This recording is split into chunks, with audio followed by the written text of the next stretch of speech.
ఇదేంటిది dustbin. Dustbin లో మనం ఏం పడేస్తాం, పనికిరానివన్నీ పడేస్తాం కదా. ఇప్పుడు నేనేం చేయబోతున్నాను అంటే చిన్నపిల్లలకి చాలా పనికిరాని వస్తువులన్నీ వాడుతూ ఉంటారనమాట. సో వాటిని డస్ట్బిన్ లో పడేద్దాం అనుకుంటున్నాను. ఫర్ ఎగ్జాంపుల్ ఇది కాటుక. సో కాటుక ఎంత చెప్పినా పెట్టకుండా ఉండరు కదా. సో కాటుక ఎందుకు పెడతారు అని అడిగినప్పుడు ఏంటంటే కళ్ళు బాగా కనిపిస్తాయి, కళ్ళు పెద్దగా కనిపిస్తాయి, అందుకని కాటుక పెడతాం అంటారు. సో దానివల్ల కళ్ళు పెద్దగా కనిపించడం అన్ని పక్కన పడేసి దీనివల్ల ఏంటంటే ఇన్ఫెక్షన్స్ వస్తాయి, పిల్లలకి కళ్ళకి ఇన్ఫెక్షన్ వచ్చేస్తుంది. సో అందుకని ఏంటంటే కాటుకని డస్ట్బిన్ లో పడేస్తున్నాను. సో నెక్స్ట్ ఏంటంటే ఇది ఐబ్రో పెన్సిల్ అనమాట. చిన్నపిల్లలు కొంతమందికి ఐబ్రోస్ ఉండవు. ఐబ్రోస్ ఉన్నంత మాత్రాన అదే పనిగా ఐబ్రో పెన్సిల్ తీసుకొని ఐబ్రోస్ వేయాల్సిన అవసరం లేదు. చాలా ఐబ్రో పెన్సిల్స్ లో మనకి లెడ్ ఇలా చాలా హార్మ్ఫుల్ కెమికల్స్ ఉంటాయన్నమాట. సో అందుకని ఏంటంటే ఇది యూజ్లెస్ థింగ్. సో ఇది కూడా పడేస్తున్నాను.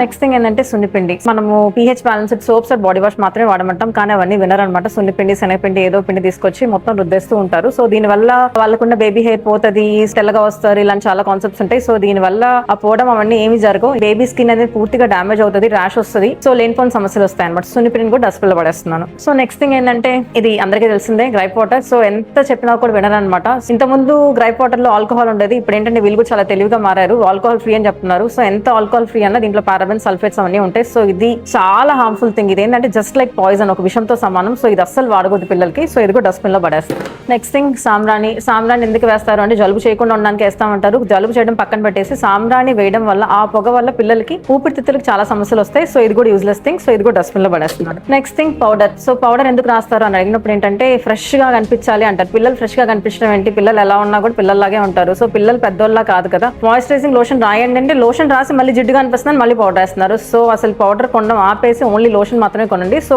ఏ పౌడర్ అయినా యూజ్లెస్, టాల్క్ ఫ్రీ పౌడర్ అయినా కూడా వాడకూడదు. ఓకేనా. సో ఇది కూడా డస్ట్బిన్ లో పడేస్తున్నాను. So last final thing red cloth. దీని గురించి మనం డీటెయిల్ గా వీడియో చేసాము. సో ఇది కూడా ఏంటంటే పిల్లల్లో మూతి తుడడానికి వాడతారనమాట. సో లిప్స్ అనేవి డార్క్ గా అవ్వకుండా చేస్తారని. సో అలాంటివి ఏమి ఉండవు. ఇది కూడా యూజ్లెస్ థింగ్. ఇది కూడా డస్ట్బిన్ లో పడేస్తున్నాను. సో ఇప్పుడు మనం డస్ట్బిన్ లో వేసిన సౌండ్ ప్రొడక్ట్స్ చూసారు కదా. నెక్స్ట్ టైం నుంచి ఇవి అవాయిడ్ చేయడానికి ట్రై చేయండి. ఇంకా వేరే ప్రొడక్ట్స్ ఏదైనా మీకు తెలిసి డస్ట్బిన్ లో పడేయాలి అంటే అవి ఏ ప్రొడక్ట్స్ కమెంట్ చేయండి.